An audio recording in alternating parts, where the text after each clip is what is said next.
In the last video, we looked at three factors that are likely going to make Australia's upcoming debt crisis a lot worse than other countries around the world.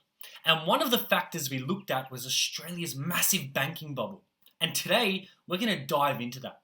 So, Australia has a massive banking bubble and is facing an almost inevitable banking crisis. And there's two reasons for this. So the first reason is that our Australian banks are very over leveraged. So what does that mean? I'm going to use CBA to explain this. So CBA is leveraged up on a ratio of 17 to 1.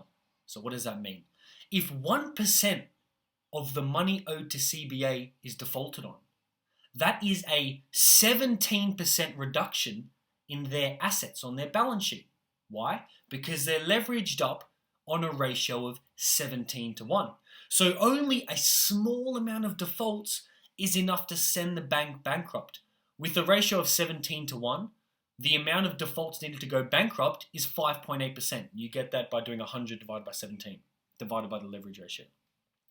So only 5.8% of CBA's money, the money owed to CBA, if 5.8% of that money is defaulted on, the entire bank is bankrupt.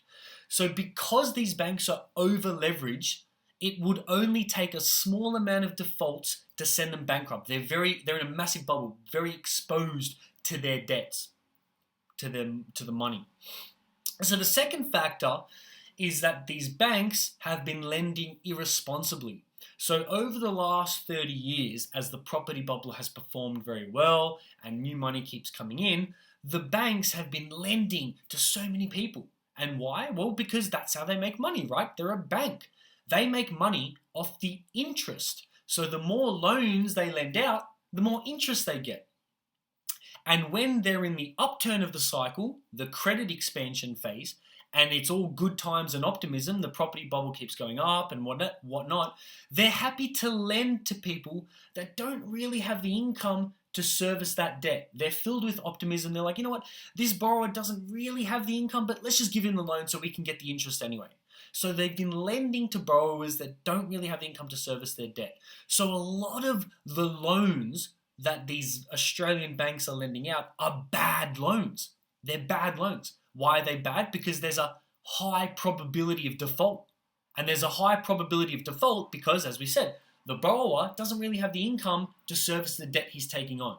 So, in summary, with these two factors of being over-leveraged and overexposed to your loans, and then the second factor, having most of your loans being bad, most of the loans you've lent out, there's a high probability of default. Well, it's a recipe for disaster, right?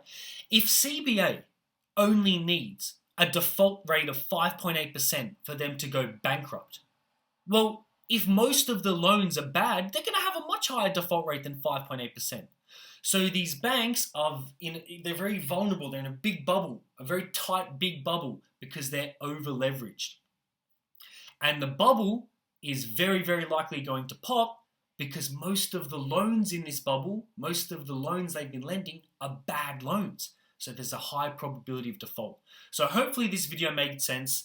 Those are the two reasons why Australia's banks are in a bubble and why the banking crisis is almost inevitable. And yeah, thank you.